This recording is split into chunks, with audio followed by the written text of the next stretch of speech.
Hey everyone, Jason here with Phase Shift Games, and this is the second in a three-part series of drop drive videos. The first was the unboxing of the prototype. Now we're going to show you how to set up a game of drop drive using the prototype. The third video will cover how to play.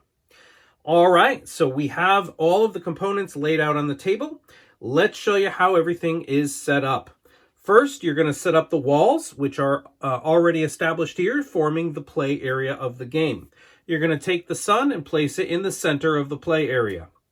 Now, we're going to have 3 decks of cards. These are the Explore cards. You're going to shuffle each deck of cards individually. These are the ship fronts, and these are the ship backs. You're going to deal 1 ship front and back to each player, and they form their ship.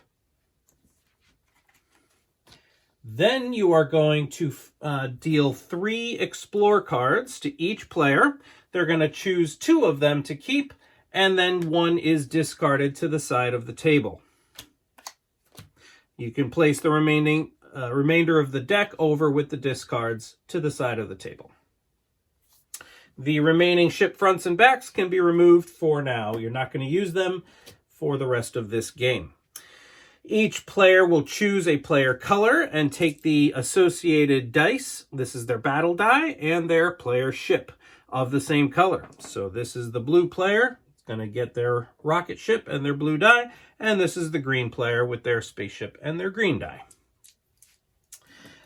The cards that the players chose, I didn't fully explain it, but there are 3 different types of cards in the Explore deck. There are ship upgrades, there are specimens, and there are passengers. If they chose to keep a ship upgrade, that gets placed right on their ship immediately.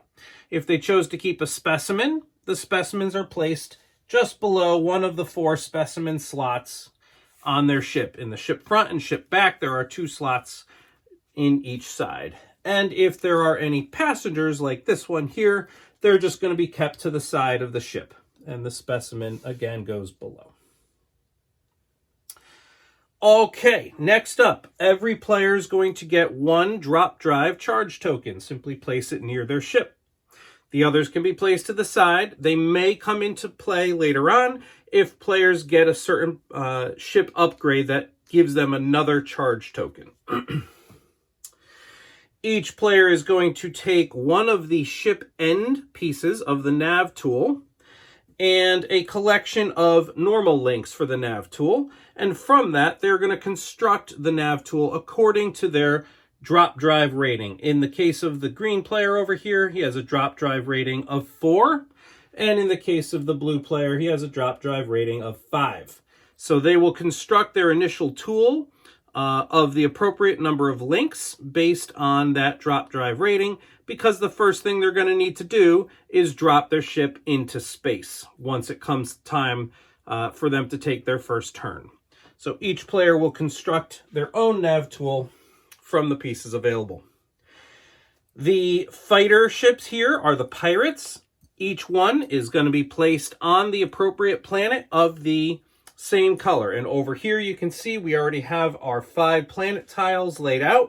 They should just be placed to the side of the play area along with the market demand tokens, which are going to be used on those planet tiles. The pirate ships will be placed where indicated on each one of these planet tiles. And finally, the main play area. We have asteroids, we have space salvage, we have planets, and we have fuel.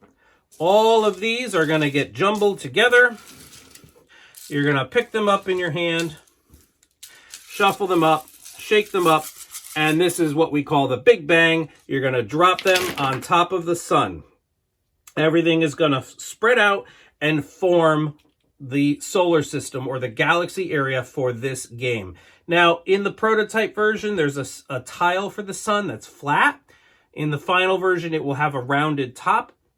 If anything lands on the sun, just pick them up and redrop them so that they are not on the sun. If you end up not dropping from a high enough height, things might get clumped in together. You can simply redrop them and have them spread out so that you're forming a space area where most of the items are spread out pretty evenly amongst the play area. And that is set up for drop drive. Next up, we will actually begin play in the next video. Thanks so much for watching. Bye-bye.